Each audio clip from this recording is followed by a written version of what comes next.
All right, thanks for joining us, guys. How you use a demolition hammer. Okay, this is going to be similar to a hammer drill, in principle, but it doesn't take like regular drill bits in a chuck or something like that. Now, its chuck, okay, takes only the bits that are made for it, the SDS bits.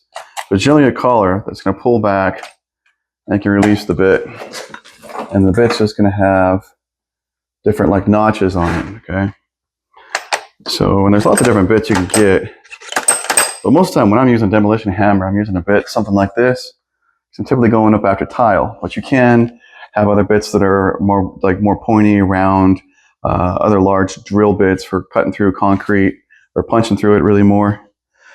Now, these, being a demolition hammer, they can turn, but they're not very much of a turning drill. So here we go. All right, let's rotate it around to where I had it. All right, so you generally have a couple different modes up top here, depending on your specific model. This is a pretty heavy duty one that I rented because this is like, if I were to buy it, this would be over $600 for this big monster. I think this is like a 35-pound demolition hammer. That's how heavy the force it hits with, right? All right, and then we've got the regular hammer mode, which when you pull the trigger, the engine keeps turning, but it's not hammering until you put pressure against it. And then this one here has a nice feature, which is kind of like full-on mode.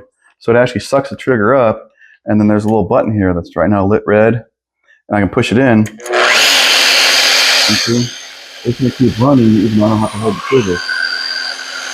Again, it doesn't actually hammer unless you put pressure on it. All right, so now a couple things when you go to use this. As you can see, I'm chipping up tile here, and I got mortar here with me too underneath. I got to clean off the concrete real smooth. All right, so you're going to want to have some glasses on. I know this isn't me saying safety first. Every time you do anything, you got to put the glasses on. I don't buy into that bullshit, but this thing's going to throw a whole bunch of stuff everywhere, including your face. So if you don't have this on, you're just being stupid, okay? Have this on, probably some gloves, especially if you're working with tile because it's really sharp. You're going to want some kind of dust protection. And speaking of dust, I've got a really cool trick. All right, I always like to take my shop vac, all right, and tape the tube right to the thing, all right?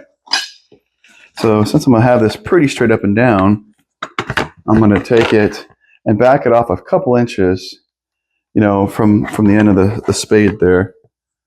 It's probably backed off 3 inches, maybe 4. And we're just going to tape this on here so we can do some proper dust collection.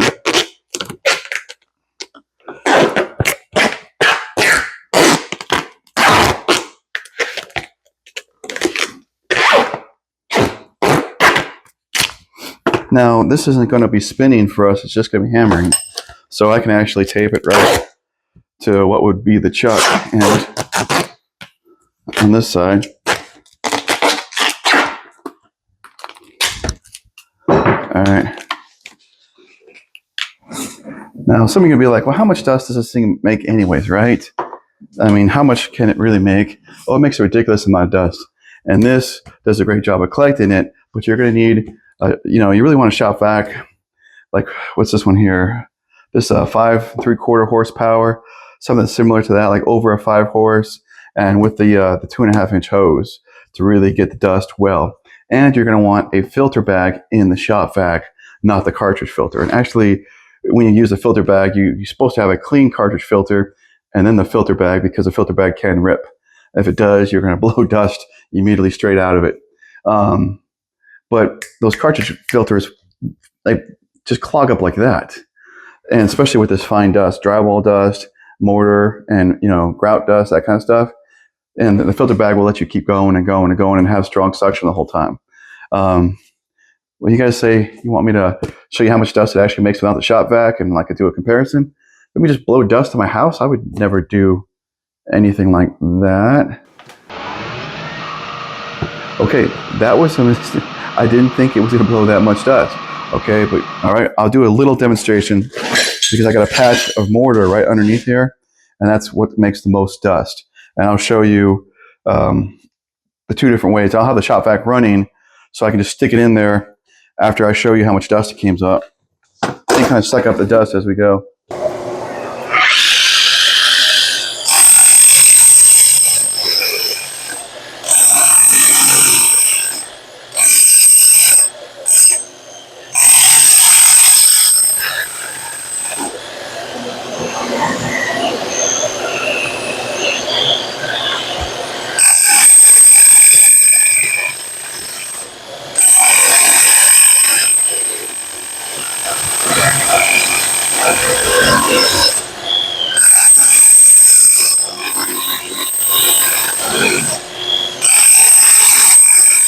Okay, an impressive tool, as you guys can see.